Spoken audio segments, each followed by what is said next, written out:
Assalamualaikum warahmatullahi wabarakatuh.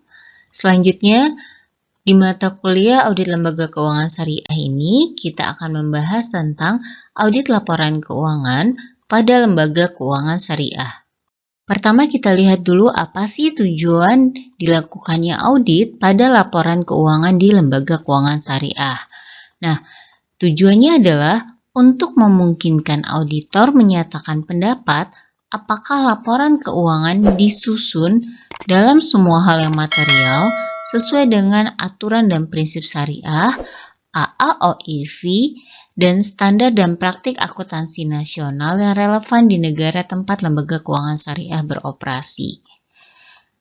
Berdasarkan standar yang dikeluarkan oleh AAOIV, dalam menyatakan opini, auditor harus menggunakan frasa memberikan pandangan yang benar atau true dan wajar atau fair. Selanjutnya kita akan mengidentifikasi mana saja yang menjadi tanggung jawab auditor di dalam audit lembaga keuangan syariah. Kita lihat poin yang pertama. Auditor bertanggung jawab untuk membentuk dan menyatakan pendapat tentang laporan keuangan. Nah, ini adalah tanggung jawab auditor ya, menyatakan pendapat atau opini. Sementara, yang bertanggung jawab untuk memastikan bahwa laporan keuangan dan aktivitas lembaga keuangan syariah mematuhi aturan dan prinsip syariah sebagaimana ditentukan oleh Dewan Pengawas Syariah di lembaga keuangan syariah adalah manajemen lembaga keuangan syariah itu sendiri. Jadi di sini jelas ya, batasan tanggung jawab auditor pada saat mengaudit lembaga keuangan syariah. Yang kedua, auditor tidak bertanggung jawab untuk menafsirkan aturan dan prinsip syariah, karena yang bertanggung jawab untuk melakukan penafsiran atas aturan dan prinsip syariah itu adalah Dewan Pengawas Syariah di lembaga keuangan syariah. Yang ketiga, auditor harus memiliki pengetahuan tentang aturan dan prinsip syariah, tapi tidak akan memiliki level pengetahuan yang sama seperti yang dimiliki oleh DPS. Dan oleh karena itu, auditor tidak diharapkan untuk dapat memberikan interpretasi aturan dan prinsip syariah. Poin ketiga ini menekankan lagi ya di poin kedua di mana auditor itu tidak bertanggung jawab untuk menafsirkan aturan dan prinsip syariah. Karena yang punya kapasitas untuk melakukan interpretasi atau penafsiran atas aturan dan prinsip syariah itu adalah Dewan Pengawas Syariah yang ada di lembaga keuangan syariah. Tapi, auditor punya kewajiban untuk memiliki pengetahuan tentang aturan dan prinsip syariah. Meskipun level pengetahuannya itu tentu tidak dapat disamakan dengan DPS ya, tapi tetap seorang auditor yang mengaudit di lembaga keuangan syariah, dia harus mempunyai pengetahuan tentang aturan dan prinsip syariah. Itulah ketika di pertemuan awal ya, kita sudah bahas perbedaan antara auditor konvensional dan auditor syariah itu adalah auditor syariah harus mempunyai sertifikasi SAS.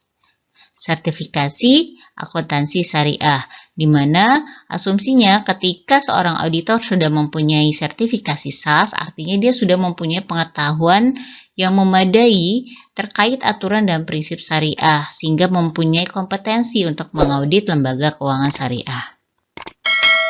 Selanjutnya, fatwa, aturan, dan petunjuk yang dikeluarkan oleh DPS menjadi dasar yang dipertimbangkan oleh auditor apakah lembaga keuangan syariah telah mematuhi aturan dan prinsip syariah.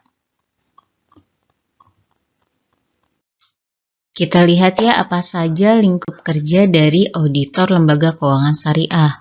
Yang pertama, auditor di lembaga keuangan syariah bertanggung jawab untuk menyatakan pendapat tentang apakah lembaga keuangan syariah sesuai dengan fatwa, ketetapan, dan pedoman yang dikeluarkan oleh DPS. Dan tentu juga kriteria-kriteria lainnya yang relevan, seperti SAK syariah. Kedua, auditor tidak bertanggung jawab untuk menilai kompetensi dari anggota DPS. Yang ketiga, Proses lembaga keuangan syariah untuk memperkenalkan produk baru atau memodifikasi produk yang sudah ada harus mencakup prosedur yang tepat untuk memastikan kepatuhan terhadap aturan dan prinsip-prinsip syariah, termasuk tinjauan oleh manajemen lembaga keuangan syariah, audit internal, dan DPS. Mengapa sih audit itu diperlukan? Di sini ada beberapa alasan kenapa audit itu diperlukan. Yang pertama, kita lihat di sini, karena laporan keuangan merupakan informasi yang diterima dari pihak ketiga atau pihak lain, sehingga pengguna laporan keuangan terpaksa harus mengandalkan informasi yang dibuat oleh pihak lain tersebut, dalam hal ini adalah manajemen, di mana ada kemungkinan adanya risiko baik sengaja ataupun tidak.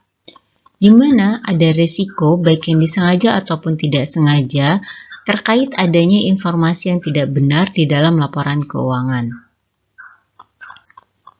Alasan yang selanjutnya adalah karena adanya bias dan motivasi pembuat informasi. Pembuat informasinya di dalam hal ini adalah manajemen, di mana manajemen mempunyai preferensi untuk dapat menyajikan laporan keuangan yang baik atau menguntungkan untuk manajemen, seperti manajemen menginginkan pasti aset dan laba yang tinggi, sehingga kinerja perusahaan dapat dinilai baik oleh para investor ataupun pengguna laporan keuangan lainnya. Atau bahkan manajemen bisa saja membesarkan biaya agar pajak dan zakat yang harus dibayar semakin kecil. Nah, itu adalah motivasi atau bias yang mungkin terjadi dalam penyusunan laporan keuangan.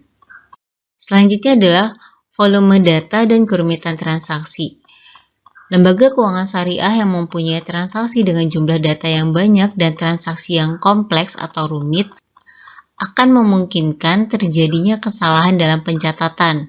Kesalahan ini bisa jadi jumlahnya kecil, tapi ketika banyak kesalahan yang terjadi, maka jumlahnya akan semakin besar. Audit laporan keuangan pada lembaga keuangan syariah diperlukan untuk meningkatkan integritas lembaga keuangan syariah dan menjaga kepercayaan stakeholders. Peningkatan integritas sangat penting bagi semua lembaga keuangan syariah, tidak hanya untuk meningkatkan profit, tetapi yang lebih penting untuk memastikan bahwa aktivitas operasional dan bisnis lembaga keuangan syariah sesuai dengan aturan dan prinsip syariah. Siapa sih pihak-pihak yang berinteraksi dengan auditor selama perikatan dengan lembaga keuangan syariah? Kita lihat yang pertama di sini adalah manajemen. Dalam konteks audit, manajemen meliputi pejabat pimpinan, controller, dan personil kunci dalam perusahaan. Informasi-informasi dan juga bukti yang diperoleh dan dikumpulkan oleh auditor selama proses audit itu diperoleh dari manajemen. Sehingga auditor harus mempunyai hubungan yang baik dengan manajemen. Pendekatan yang lazim digunakan oleh auditor terhadap asersi manajemen adalah professional skepticism. Apa itu professional skepticism? Professional skepticism adalah suatu sikap yang tidak percaya begitu saja terhadap informasi yang diperoleh atau sikap kritis terhadap bukti. Jadi dengan penerapan professional skepticism dalam pelaksanaan audit, maka auditor juga dipaksa untuk menerapkan yang namanya sikap untuk selalu mempertanyakan atau inquiring mind. Jadi kalau misalnya auditor nih dapat informasi dari klien, dari manajemen, maka harus memunculkan sikap selalu mempertanyakan terkait apakah benar informasi yang diberikan oleh manajemen terkait persediaan barangnya, misalnya seperti itu, terkait piutang usahanya. Nah, dengan sikap mempertanyakan tersebut, maka otomatis auditor akan kritis nih terhadap bukti-bukti untuk mendukung asersi manajemen tersebut. Yang kedua adalah Dewan Komisaris dan Komite Audit. Dewan Komisaris di dalam suatu perusahaan mempunyai tanggung jawab untuk memastikan apakah perusahaan telah berjalan sesuai dengan kepentingan para pemegang saham. Nah, itulah kenapa pemilihan Dewan Komisaris itu biasanya dilakukan melalui proses RUPS atau Rapat Umum Pemegang Saham. Karena diharapkan Dewan Komisaris dapat mewakilkan keinginan dari para pemegang saham. Nah, kemudian Dewan Komisaris ini membentuk yang namanya Komite Audit. Komite Audit ini dibentuk untuk membantu Dewan Komisaris melakukan pengawasan terhadap pengelolaan perusahaan untuk memastikan kesesuaiannya dengan Good Corporate Governance, atau kalau di lembaga keuangan syariah itu adalah Islamic Corporate Governance atau ICG. Nah, kemudian fungsinya Komite Audit sendiri dalam kaitannya dengan proses audit apa? Nah, kita lihat di sini. Yang pertama, fungsi Komite Audit.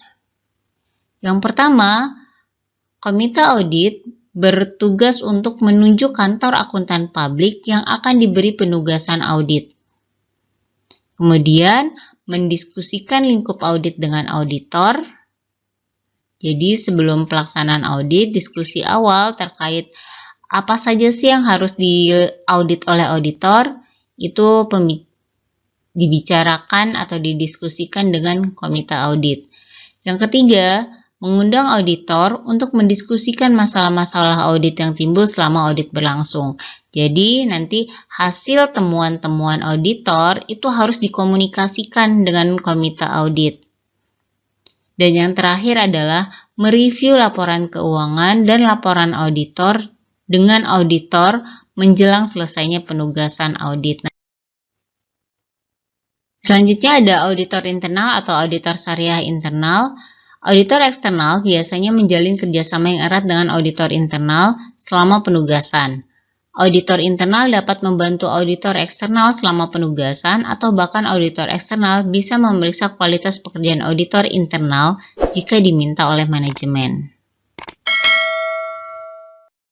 Auditor eksternal juga berinteraksi dengan Dewan Pengawas Syariah yang ada di lembaga keuangan syariah. Sebagai supervisor syariah di lembaga keuangan syariah, auditor eksternal tentu perlu untuk berinteraksi, berkomunikasi, meminta fatwa, keputusan, dan pendapat, dan juga pengamatan khusus dari Dewan Pengawas Syariah terkait pelaksanaan syariah di lembaga keuangan syariah tersebut.